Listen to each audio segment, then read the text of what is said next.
Hey, what's up with it, guys? Hey, welcome back to another video. Now this is going to be a Demonology Warlock guide. I'm going to kind of talk through some of the changes as it relates specifically to Demonology in Shadowlands. We're still in the first week of Shadowlands, but I've been playing this spec in pre-patch, and I've been playing it all through the beginning of Shadowlands, PvPing with it, and having a lot of fun, and I feel like it's actually in a pretty good spot. It feels really good. My DPS in dungeons is very good. It's a really enjoyable spec to play in PvP if you're kind of set up correctly and using some stuff, at least so far, without having the arena season out and stuff yet, at least for like BGs and skirmishes and stuff. So anyway, I wanted to kind of go through and show you guys how I've been playing it if you guys are interested in trying Demonology synergies that you might not have thought about and things like that. So first I'm going to go over just a few quick changes that happened in Demonology and Shadowlands. Then I'm going to go over some of the talent builds I've been playing, some of the synergies potentially with some legendaries, and then kind of the rotation and opener that I've been using both in PvE and PvP. Which is kind of two parts. I'll put timestamps down below if you guys are trying to jump to any specific part. There's really only 3 things to talk about when we're talking about actual changes specifically to Demonology. I'm not going to go into all the unpruning and all of that. Covenant. We should preface it with Covenant should be first, because I am, obviously you can see I am Necrolord, and so that's the Covenant that I chose. I think Necrolord is the best specifically for Demonology, which is what I thought I was going to be trying to play. Covenant's not a huge deal though. Every Covenant is going to be more or less kind of the same. I just like Necrolord because Decimating Bolt was very bursty in the way that it was kind of going to work, and so I was pretty interested in trying to make Necrolord work. Let me turn on tiny tooltips so the tooltips aren't off screen for you guys. So that was my pick for Necrolord. I also think Necrolord's very good for PvP. It's much more survival focused, more so than I would say some of the other specs are, or the other Covenants are. But Decimating Bolt is very strong single target. Now, regardless of talking about the damage the individual abilities do, the fact that this scales with our main casted ability being Demon Bolt is very, very, very strong. As we get better and better gear, this scaling of this is going to be more and more significant as far as what we're able to really kind of squeeze out of this from a number standpoint. And so for that reason, I just thought Necrolord was a good overall pick. And I'll show you guys how I'm incorporating this into my burst later on. And we'll go from there. But don't let, if you picked a different Covenant, everything I'm saying still will basically apply. You would just insert your own Covenant ability when I'm using Decimating Bolt. So on to the abilities that we got. Now, specifically to Demonology, the first one to talk about is the change to Demonic Tyrant. At 58, you learn rank 2 of this that gives you 5 soul shards when you cast this, meaning when you cast your Tyrant, you want to have 0 shards. This is a really good change. It was an Azerite trait in BFA, and it really kind of brings the whole burst of Demonology together. It makes it feel very, very different than when you don't have this. I was playing BFA with this Azerite trait. Everything went active for Shadowlands, the Azerite trait went inactive, and then for those 8 levels I had to play without this, and then I got it back at level 58, and it's very noticeable how slow and clunky it feels without this. So this is a very good change. Overall, a very, very big improvement to have this baseline and to make sure that we didn't lose that when we lost our Azerite gear. Now, the last 2 abilities I'm going to talk about as they relate to our Imps, our summoned Imps from our Hand of Gul'dan. There's 2 changes. One was a patch note change where the out of combat time of the Imps has been increased, I think, to 40 or 45 seconds, up from what I think was 15. And then the other thing is that at level, it's 52 or 54, you gain a passive that actually I'm not able to find in the spell book, but I remember getting it and reading it when I got it while leveling. It increases the efficiency of your Imps by 20%. So back in BFA, our Imps would cast 5 fireballs. So you can see here it casts 1, 2, 3.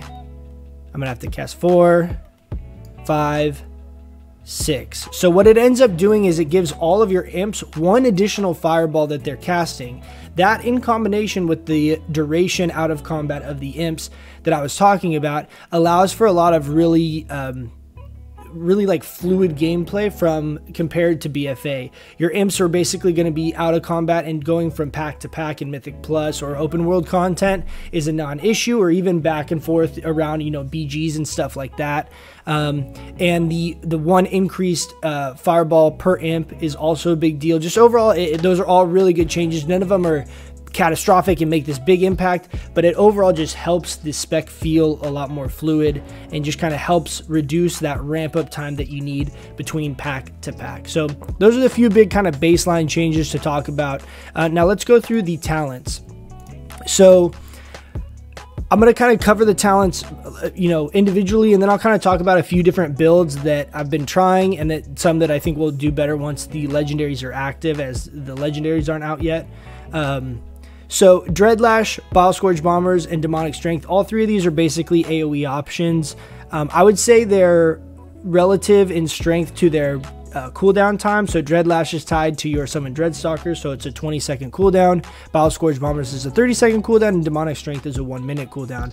The only thing to mention here is that Demonic Strength is the only one of these that will give you a single target DPS increase, and the other two are just very strong in AoE. Another thing worth mentioning is Bile Scourge Bombers does not have a target cap like a lot of the other AoE spells as of Shadowlands for classes just in general.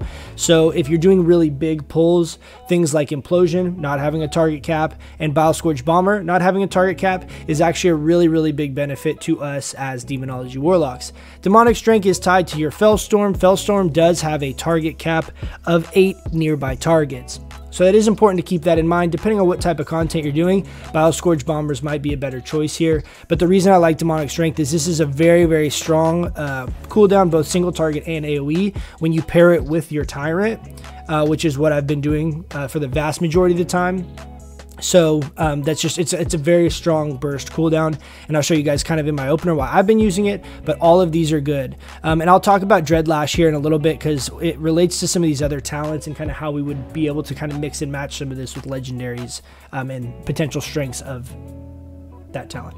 So Demonic Calling, Power Siphon, and Doom. Now all of these are also good.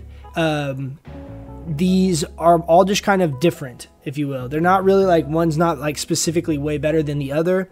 Doom is not something that I'm able to really currently mess with at all because it's more of a raid environment type ability, because a lot of stuff doesn't survive for 17 seconds. So I haven't really been able to even play with this or test this, but I could see this being a viable option for us when we're talking about a raid environment, especially on multi-target situations. Power Siphon is what I've been using mostly for like open world and PvP content because it gives us a really good on-demand burst, and this pairs very well with Decimating Bolt if you're playing Necrolord, which I'll go over here at the end. But this is a really good option. Demonic Calling, if you're newer to Demonology, I would say this is the go-to for you. It makes your Dreadstalkers instant cast when this procs and costs no soul shards. I personally don't run this a lot because I do play with War Mode on, and I have Master Summoner, which makes my Dreadstalkers instant cast, so I've kind of just gravitated to playing with Power Siphon. But I think in a raid environment as well, this might be better because 2 shards, you basically have this up 100% of the time when you're casting Dreadstalkers after the opener.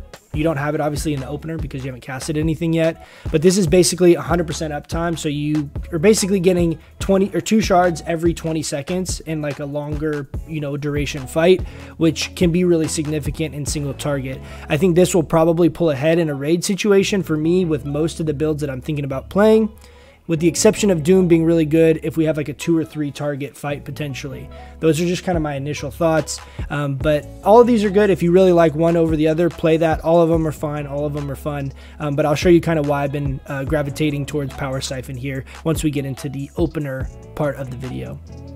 Onto the 30 row, we have Demon Skin, Burning Rush, and Dark Pact. I think Demon Skin here is pretty much the default. Dark Pact is very good, and it's only a 1-minute cooldown, so this can have some uses in certain situations, I think. Let's see what this heals at, or shields at with my gear. It's a 14,000 health shield, so it's right around half of our health. Not bad, but if you see, like, we have some, let me pull up like overall, this is obviously like a lot of BGs, but to kind of put it in perspective, Soul Leech is massive for our overall healing. this is a lot. This is over multiple BGs, so don't let the number, you know, throw you off. But this is a lot of passive healing that we get in mitigation. So it's not that Dark Pact wouldn't or couldn't be better, but it's going to require you to be using it very well. And you're losing some of your health. I don't think this is going to be stronger than Demon Skin in most situations. Demon Skin also has a really great synergy with your pet and your pet's durability just passively, where you don't have to worry about it.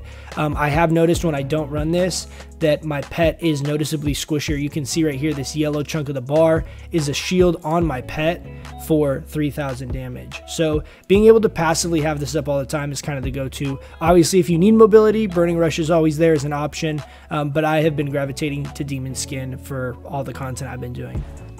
35 row from the Shadows, Soul Strike, and Summon Vile Fiend. This is another row that is all very good. I don't think any of these drastically pull ahead of any of the other ones. I've been running from the Shadows because your Shadow Flame damage is relevant to your Implosion. Your Tyrant, his actual damage is Shadow Flame damage, and your Demon Bolt is all Shadow Flame damage. Hand to Gul'dan as well. Hand to Gul'dan and your Imps are all Shadow damage. So depending on how you're timing this, this can actually be a really significant boost to your burst, because if you pair this up with things like Power Siphon, Decimating Bolt, then they're also taking an additional 20%, 20% Shadow Flame damage. Your Demon Bolts start hitting really hard. So that's kind of the playstyle I've been messing with this, which is why I've been running from the Shadows. But it does require a little more, I would say, it's a higher skill cap, being able to basically cast your Dreadstalkers and have a really effective 12-second window of burst where you're prioritizing that Shadow Flame damage in that time frame. So it's just a different playstyle, but I'll show you guys why I've been really liking this and how it kind of fits into my rotation, my burst. Soul Strike's very, very good if you are having a hard time being stationary. If you really are looking for something that's a little more mobile and you can kind of keep running and keep generating shards, Soul Strike is a very good go-to here. This is always a strong talent. It's been very good even in BFA. This was like the go-to for the vast majority of BFA. So if you enjoy that playstyle, by all means, Soul Strike is very, very good, giving you extra shards kind of on the move.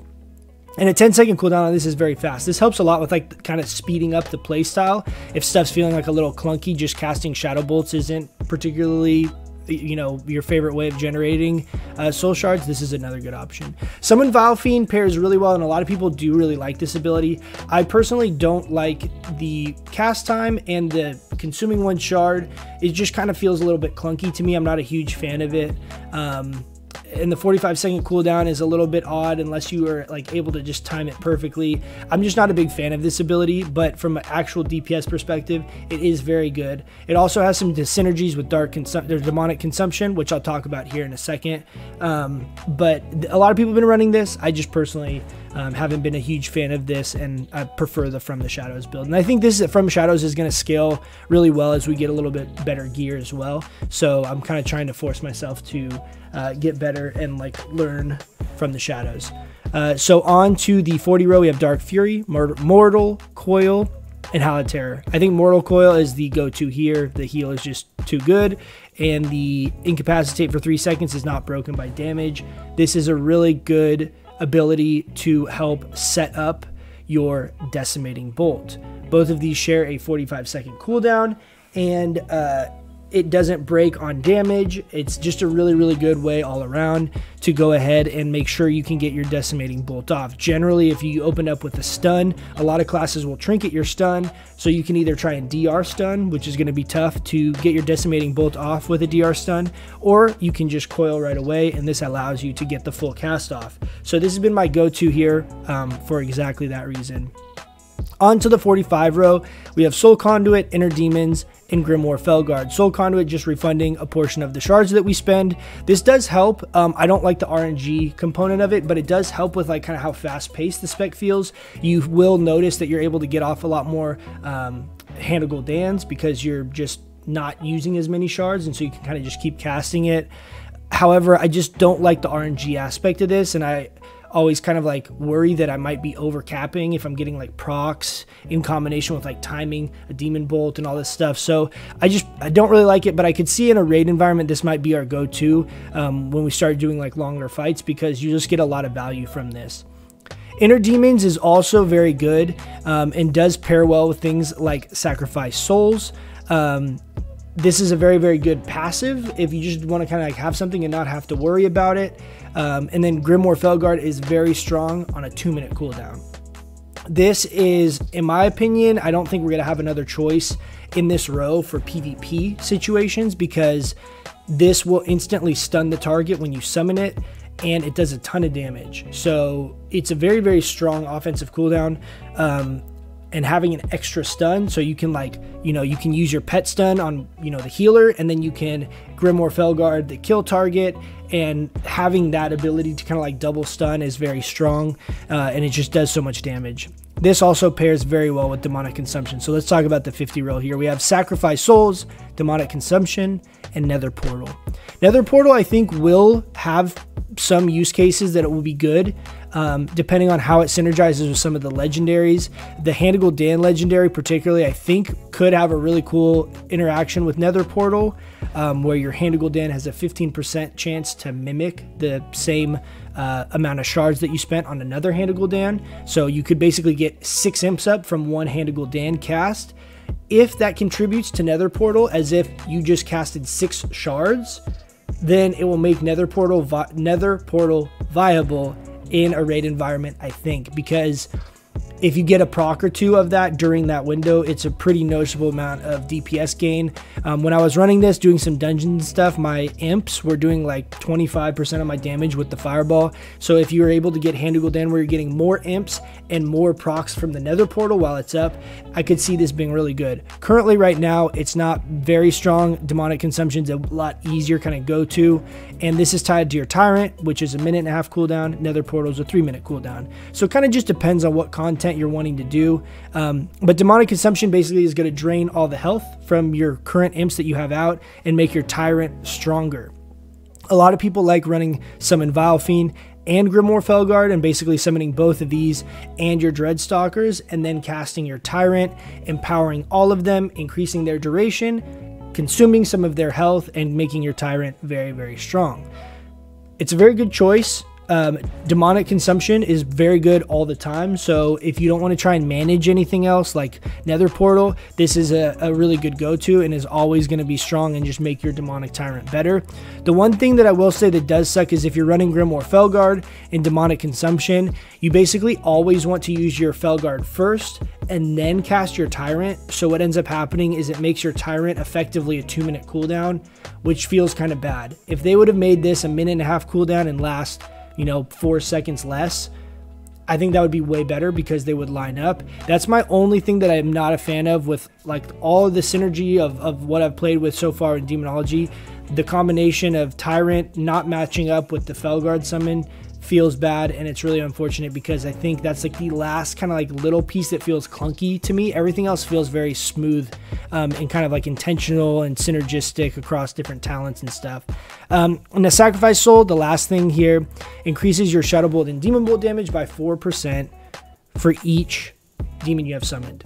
Now, this pairs really well with something like Inner Demons, and even Soul Conduit, because you can basically be getting more Hand of Gul'dans off, so you have more Imps up. But I personally think I would probably run Inner Demons here, because this is basically, if you think about this, this is going to be constantly increasing the damage of Shadow Bolt and Demon Bolt by 4%. Then you add on like your Dreadstalkers, you have your Felguard, you have, at any time pretty reasonably about 6 to 12 Imps up.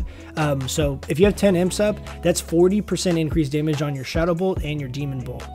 I will say in a raid environment, I think if you're running something like this, it's hard to pick up Power Siphon. Even though this buffs your Demon Bolt, you end up consuming 2 of the Imps, so you basically are losing 8% damage in exchange for 30% damage, but you're also losing the damage of the Imps, and then you're also potentially losing, if you were to cast a Shadow Bolt or 2 during that window of time that those Imps you killed early.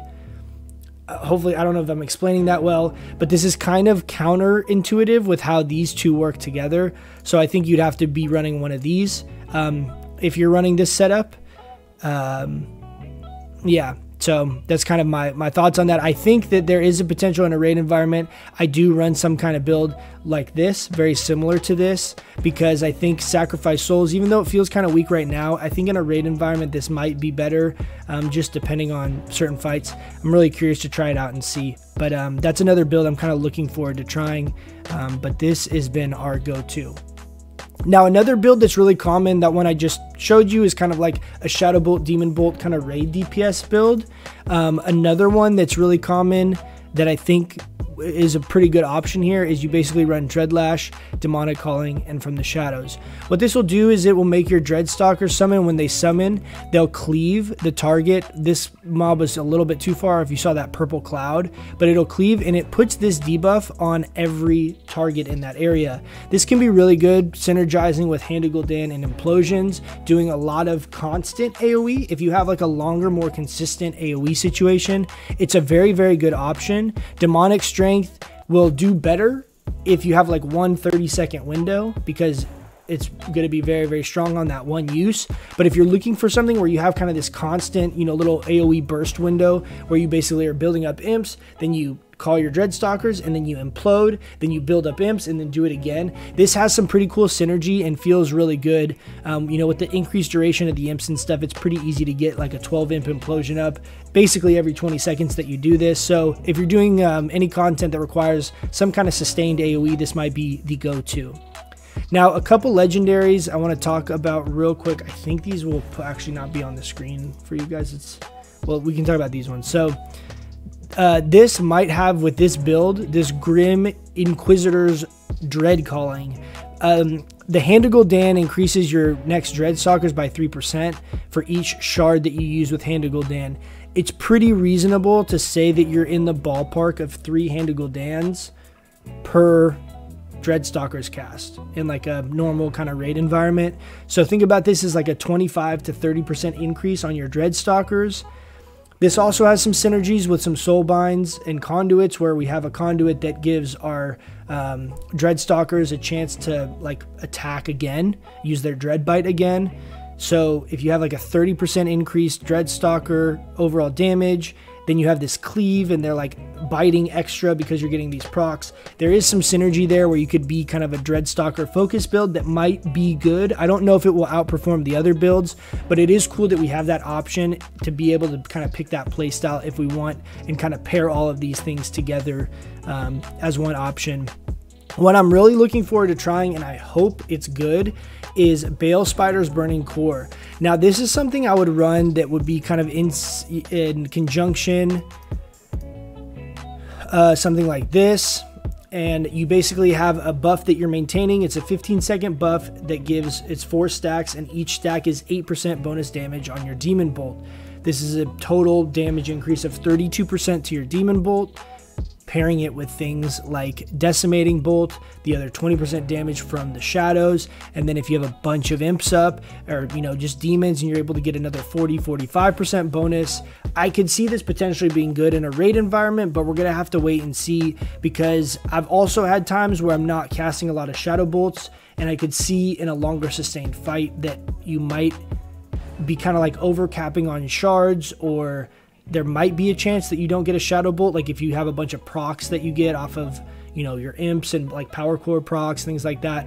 We'll have to wait and see, but I think this is what I'm leaning towards trying to use in like a raid environment, longer sustained DPS type situations. I think this is going to be my go-to just from a playstyle perspective. This is the most kind of intriguing to me, where I think this could be pretty cool. So that's another one that's kind of worth mentioning. This is off the screen for you guys, but you can still see this tooltip. Hand of Gul'dan has a 15% chance to cast a second time on your target for free. Now, like I said, this has some cool synergies. If the extra proc would contribute basically fake 3 shards to Nether Portal, I could see this being very, very, very strong.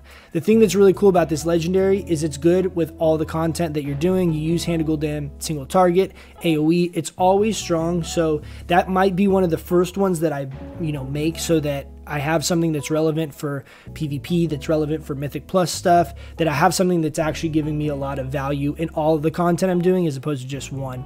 Another one here is the Implosion Potential, where basically for all the imps you implode, you gain haste. This one's kind of cool. I don't think I'm going to use it, but it is cool. That might be really good in Mythic Plus situations, but it would be very specific to AoE because I don't use Implosion hardly at all in single target stuff. So I don't think I would like this. The other ones, all of these seem way more interesting to me. Claw of Endrith is an interesting PvP legendary where you can synergize this with something like Essence Drain, you know, and if we're Necrolord and you have Fleshcraft, you have all these kind of cool things where you have a lot of self-sustain. So I could see this having some viability in PvP, depending on how our role is when you're talking about arenas and stuff like that. That's kind of my intention, is I'll probably end up making this to mess with it in PvP. We'll have to see. Then Wilfred's is the other kind of big one here. Reducing each shard that you spend reduces the cooldown of Demonic Tyrant. I don't know, I haven't done the math to see how many shards you're casting in a given window between tyrants. I don't know what this ends up equating to as far as overall reduction on average, but it might be good depending on certain fights.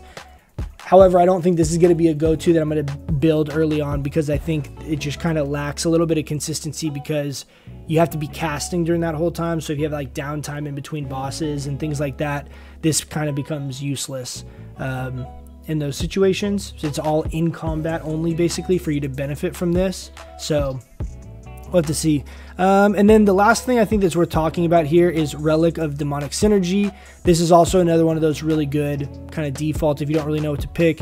Your pet or you both give each other a damage buff, and it kind of alternates. This is supposed to have a pretty high chance to proc, pretty high uptime. So this is another kind of like good default option if you want to run that. So with that being said, let me show you guys. So the build that I've been running is like this. The reason I've been liking this build is right now with no legendaries, this is very, very strong. I think once we have legendaries incorporated, the Dreadstalkers type build might be better with like a Dreadstalker legendary. And like I said, I don't know how well this will compete to the other builds, but this is what I've been playing. These are also the PvP talents that I've been using. Essence Drain here is a good option. Master Summoner is like the one that I say you have to have, because having Dreadstalker's instant cast is huge for PvP. And then the other two, you can kind of pick any of these that you want. Netherward's good, but it can be dispelled or spells stolen. Essence Drain is another good one. Bane of Fragility can be really good if you're trying to do like big burst and just try and kill someone in a big burst window. You know, yeah, have some fun with it. I do want to try out I'm going to try out a Shadow Bolt build, Shadow Damage build with this, but I haven't messed with it yet. So anyway, so these are kind of the abilities that or the talents that I've been running for most content. Now, we have basically a two-part burst rotation. We have the initial opener burst rotation that is basically summoning all your imps, and then you summon your tyrant. That alone is going to do a lot of damage. Then what ends up happening is that when your first Dreadstalkers die, you gain 2 stacks of power core. I'm going to try and explain this because it's kind of confusing, and if I just try and do it while I do the opener, it'll be too much stuff. So let me explain it first. What you end up wanting to do is, if you end up, you can try out this conduit. Oh, I'm still trying to figure out where this stuff is, dude. I mean, is it this? Is this off screen? No, you guys can still see this. So this Potency Conduit right here, your Demonic Tyrant expires and you gain 1 stack of Demonic Core. Then you also gain another 12% bonus damage on your minions for 15 seconds. Now, at first glance, I kind of disregarded this, but getting the extra stack of Demonic Core basically gives us a guaranteed 3 stack with our Tyrant and our initial cast of our called Dreadstalkers. Now, if you think about this, the way that this can end up synergizing, not to mention the 12% buff for 15 more seconds is almost like doubling the pet damage bonus of your Tyrant, because your Tyrant gives 15% bonus for 15 seconds. Then this gives them another 12% for 15 seconds after that. Obviously, your Tyrant's not around to benefit from that bonus, but it actually is really, really strong for like a really strong 30-second burst window. which is kind of what this playstyle is, that this build is like, I have a really strong 30 second window that I can really pump a lot of damage with all these cooldowns. So what you end up doing is you call Dreadstalkers, and then I Grimoire Felguard. That's going to use our 3 shards. This doesn't require any ramp up with pre-casting Shadow Bolts or anything like that. Then we Tyrant right away. That will give us another 5 shards, at which point you have a few different things that you can do. But basically what you're trying to do is fit in a couple Hand of Gul'dans if you can. I try to also fit in a Decimating Bolt and a Power Siphon, all before my Dreadstalkers are back up that second time, 20 seconds later. You want to make sure that you have 2 shards going in to the Dreadstalker coming back up off of cooldown, so that you cast that Dreadstalker, you get the, let me make sure I say the right name, the From the Shadows debuff for 20% bonus damage. You have the 3 stacks of your Decimating Bolt. You're going to have at least 2 stacks of the Power Core from your Power Siphon, and you're going to have that 3rd stack from your Tyrant expiring all around the same time, giving you a guaranteed 3 instant cast Demon Bolts, all benefiting from your Decimating Bolt that you can basically pump into the target instantly. In a PvP situation, a lot of times you're just going to be casting those 3 Demon Bolts back to back. Obviously in a PvE environment, if you do a similar rotation, you're going to want to fit in a Hand of Gul'dan to make sure you don't overcap on shards. So let me try and play that through and not mess this up. But that's basically the rotation that I've been doing. So we're basically banking our 3 Power Core procs that we get from the Dreadstalkers fading away and our Tyrant fading away, and we're pairing that with our Decimating Bolt, and then using the next call of the Dreadstalkers with that buff that we're doing the bonus Shadow Flame damage to the target. So we're going to go here in PvP. I'll send my pet in. I'm going to call Dreadstalkers as instant because we have PvP talents up right now, but either way. And then you can open up with Decimating Bolt here. Then I'm going to Hand of Gul'dan, Shadow Bolt, Hand of Gul'dan. Now we have a window here where you can do a lot of things because we have 8 seconds. That I basically need to generate 2 shards in that 8 seconds. So we're chilling here. We're not doing anything. I have the 2 shards up. I'm going to Dreadstalkers. Then we're going to Demon Bolt, Demon Bolt. You could Demon Bolt again, Hand of Gul'dan. You see all of those are hitting for around 3k. Now you can also fit in Demonic Strength in that window right after you cast Tyrants if you want as well. It's also very, very good single target depending on what kind of content you're doing. So generally, after I cast that Dreadstalkers into Grimoire Felguard, into Tyrant, you have Demonic Strength, you have Decimating Bolt, and you have Hand of Gul'dan. All 3 of those are potential options depending on kind of what is going on. If it's a big AoE pack, generally I'll open up with the Demonic Strength. If it's single target, a lot of times I'll open up with Decimating Bolt to make sure I get that buff up right away. You can also, if you want, wait until you cast your Dreadstalkers to then try and line up the Decimating Bolt, and then follow up with a Decimating Bolt hard cast into the 3 Power Core procs with your Demon Bolt, if you're really trying to scale up the burst and really make it all fit into one big window. So let's try that now. We'll wait for the cooldowns to come back.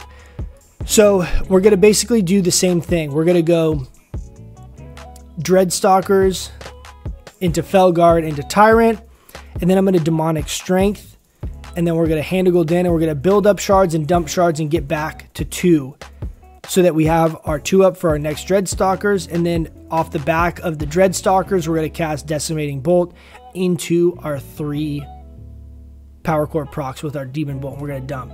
So starting here with 3 shards, we're going to go Dreadstalkers, Felguard, Tyrant. I'm going to go into Demonic Strength, Hand of Gul'dan, Shadow Bolt, Hand of Gul'dan. Let's get 2 more Shadow Bolts up.